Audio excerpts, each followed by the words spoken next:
The rain lashed against the observation dome of the Stardust, blurring the swirling nebula outside.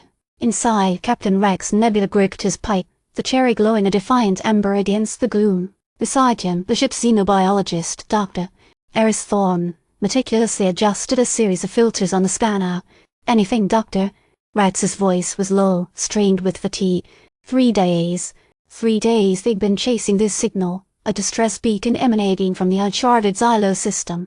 3 days of dodging Cathar patrols and navigating treacherous asteroid fields. "It's faint, Captain," Thorne replied, his brow furrowed in concentration. "Highly erratic. The energy signature fluctuates wildly. I'm picking up traces of something organic but heavily distorted.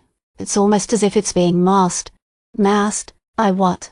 Rex's hand instinctively went to his sidearm, a standard-issue laser pistol.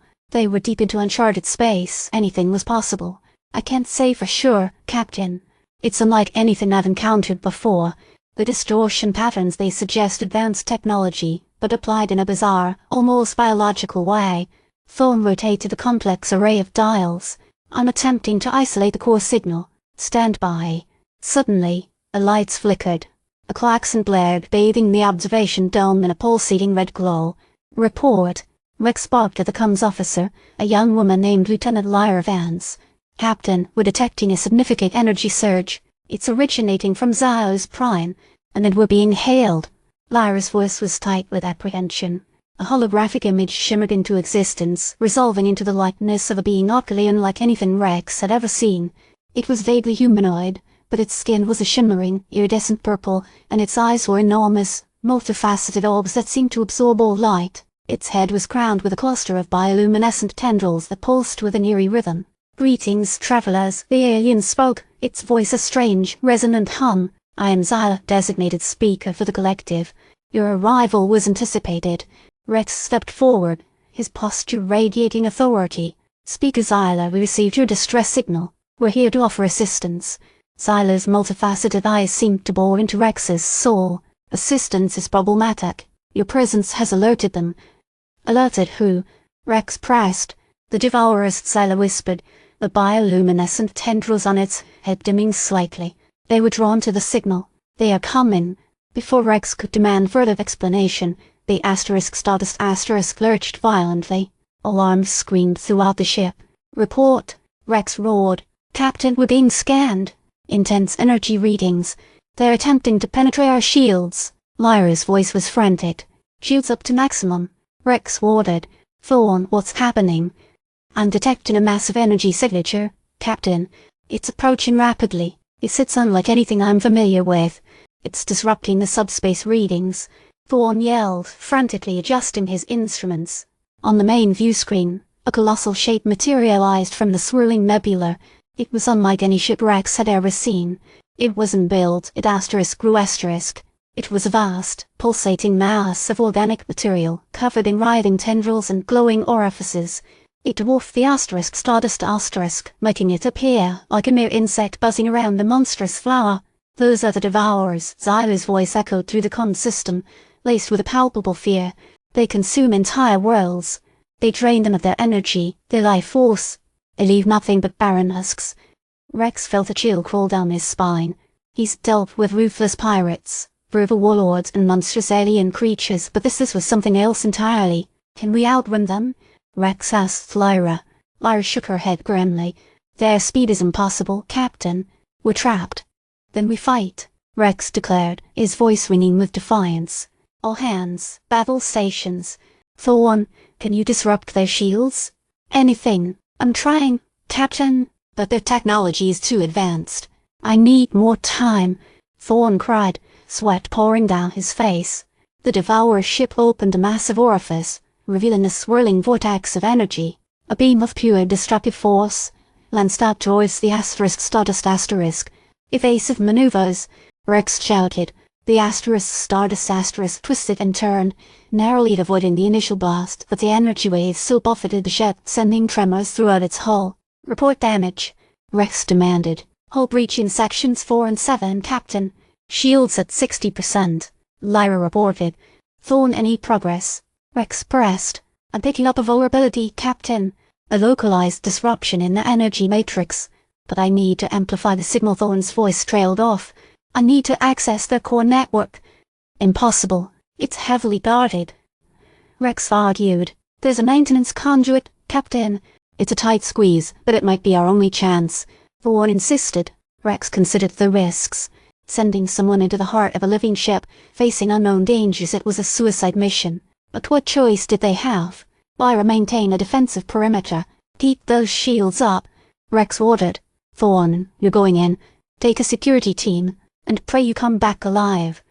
Thorne nodded grimly, and, accompanied by a squad of heavily armed security officers, disappeared into the ship's access tunnel. The fate of the Stardust, and perhaps the entire Xylos system rested on their shoulders. Meanwhile, aboard the Devourer ship, something shifted. A network of tendrils pulsed with increased activity.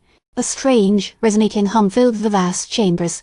A voice, vast and ancient, echoed through the ship's organic corridors. Intruders. A curious development. The voice was a synthesis of countless voices, a chorus of ancient intelligence. They seek to disrupt the cycle.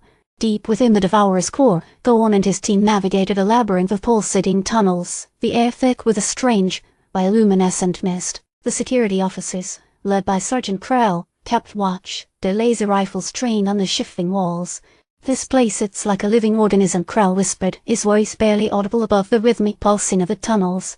It is, Thorne replied, his eyes scanning the walls, searching for the access point to the Devourer's core network. And we need to find a way to disrupt its flow before it consumes the entire system. Suddenly, the tunnels began to shift, the walls closing in. We're being detected, Krell yelled. They know we're here. A swarm of smaller, bioengineered creatures, resembling grotesque insects, emerged from the walls, their mandibles snapping menacingly. Open fire, Krell roared. The security officers unleashed a barrage of laser fire, cutting down the insectoid creatures. But more kept coming, emerging from every crevice in the walls. They were trapped in a living maze, hunted by an ancient and merciless intelligence. Thorne, dodging a volley of bioprojectiles, finally located the maintenance conduit. It was a narrow, pulsating opening in the wall, barely large enough for a person to squeeze through. This is it, Thorne yelled over the din of battle. I need to access the core network. He plunged into the conduit, disappearing into the darkness. The security team continued to fight a desperate rearguard action, buying him as much time as possible. Within the conduit, Thorne navigated a claustrophobic tunnel, the walls pulsating with a strange, organic rhythm. He reached a central chamber, a vast network of bioluminescent pathways stretching out before him. He began to enter the override codes, his fingers flying across the interface. Suddenly, a voice echoed in his mind, vast and ancient. You cannot stop the cycle. Thorne ignored the voice, his focus solely on completing the override. He felt a presence probing his mind, attempting to dissuade him, to overwhelm him. He fought back, using all his mental strength to resist the intrusion. Just as he was about to complete the override, the voice intensified, flooding his mind with images of destruction, of endless consumption. He staggered, his vision blurring. He had to fight. For the Stardust, for the Xylos system, for the hope of survival. With a surge of willpower, he slammed his hand down on the final key. The bioluminescent pathways flickered, the Devourer's core network shuddered, a wave of disruptive energy pulsed outwards. The entire Devourer ship convulsed. Alarms blared. The connection to the Stardust was momentarily severed. Then, silence. Did it work? Was it enough? Back aboard the Stardust, Rex held his breath, staring at the view screen. The colossal Devourer ship remained, but something had changed. Its pulsing movements had slowed. Its bioluminescent glow had dimmed. A weak signal crackled over the comm system. Captain, I think we did it. It was Thorne, his voice shaky but triumphant. Rex let out a long, slow breath. Report, Thorne. The core network is destabilized, Captain. The Devourer's ability to consume energy is severely hampered. It's vulnerable. Can we escape? Rex asked. Yes, Captain. We can. But this isn't over. The Devourers won't simply disappear.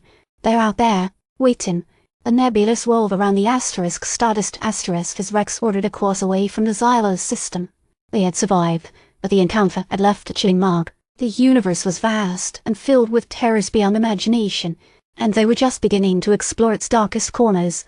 A new signal, faint and distant, began to emanate from the depths of the nebula, beckoning them forward.